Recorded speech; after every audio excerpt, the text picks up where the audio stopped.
So we are in Valentine's Day season and you're single.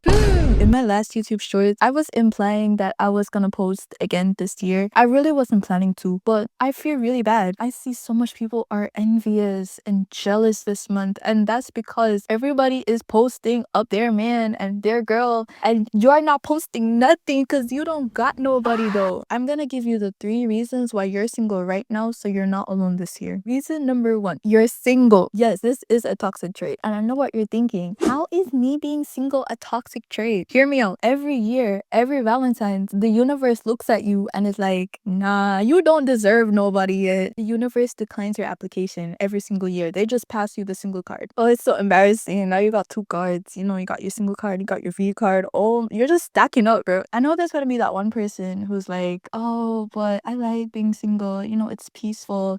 If you liked it, you wouldn't click on this video. So in this drawing, I was really trying to use a little bit of shape language, and I know nothing about language. The only language I speak is English. So, oh, and Patwa. Well, I decided I needed a dominant color so the drawing wasn't boring, especially since I used mainly muted colors, dullish colors. My dominant color is yellow, and this is really symbolic, really. Like, I'm just such an artist. The yellow represents what you're trying to show to the world. You're trying to show that you're happy where you're at. You're not. That is why everything else is dull, and the yellow is a mask that you're wearing, right? And to be honest, maybe I was a little lazy. Okay, maybe I was a little lazy. I just did some scribbles, but it looks deep, and as long as it looks deep, it looks good, right, guys? This is toxic trait number 1. Comment down below if you have this toxic trait. Yep. Now we're going into toxic trait number 2. Toxic trait number 2 is that you like chocolate. And no, if you think that I just put that as a toxic trait so I could draw a sexy M&M, so I could put that as a clickbaity thumbnail, then you would be wrong. Why would you think that? That's not it at all. I actually have a very valid reason why this is a toxic trait. When you think about the top 5 things relating to,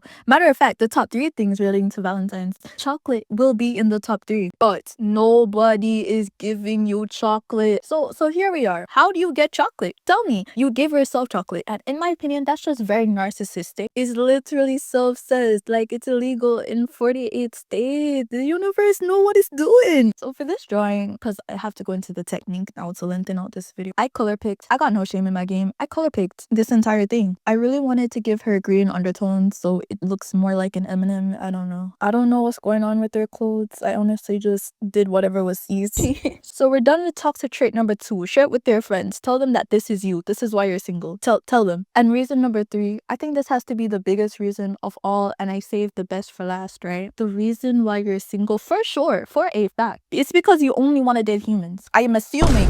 Let's look at the statistics. Okay, we need to do 18 plus because y'all are not gonna catch me lacking, especially not on the first video now. So we need to do 18, and let's say about 40 because we don't want someone who's close to death. I'm assuming, right? That is 2.5 to 2.6 billion people. But wait, don't get on your high horse. How much of these people are even on the market? 500 to 600 million. This is worldwide. Like, some of these people might not speak your language. Some of these people might not understand your culture. Some of these people might actually be racist and they hate you, you know? My proposition is that we start moving away from humans and we go into aliens. We go into stuffed animals. We go to fishes. Fishes are cute. I like fishes. Yeah.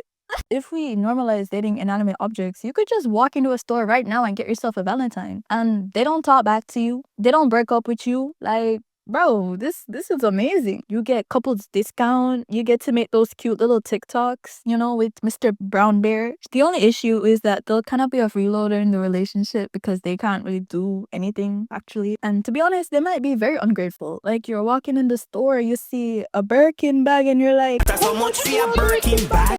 They just go blub blub. Anyway, that's not the point. Okay, let's move on. For this drawing, I trace 100%. I've never drawn a furry in my life. So this is an example of what you could date, you know, a furry. There's nothing wrong with that, right, guys? Anyway, these are the finished drawings. I told you all your toxic traits, so you're not supposed to be single next year. I should not catch none of y'all being single next year. So it's that time again, you know, the time where I beg for likes and I beg for subs and I beg for furries to set up in my DMs. The last one was a joke, but the first 2 are very real. On a real note though, do better next year.